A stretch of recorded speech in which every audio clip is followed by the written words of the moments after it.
ایک بار جناب بہلول کسی نخلستان میں تشریف رکھتے تھے۔ ایک تاجر کا وہاں سے گزر ہوا، وہ آپ کے پاس آیا اور سلام کر کے موت سامنے بیٹھ گیا۔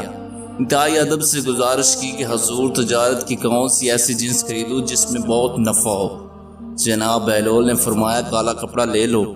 تاجر نے شکریہ ادا کیا اور الٹے قدموں چلتا واپس چلا گیا۔ جا کے اس نے علاقے میں دستیاب تمام سیاہ کپڑا خرید لیا۔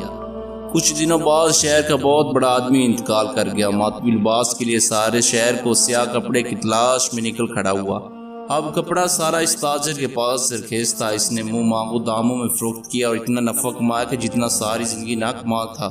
بہت ہی امیر و کبیر ہو گیا۔ کچھ عرصے بعد وہ گھوڑے پر سوار کہیں سے گزر ہوا۔ جناب بہلول وہاں تشریف رکھتے تھے۔ وہ وہیں گھوڑے پر بیٹھا، بولا اور دیوانے اب کی بار کیا لوں؟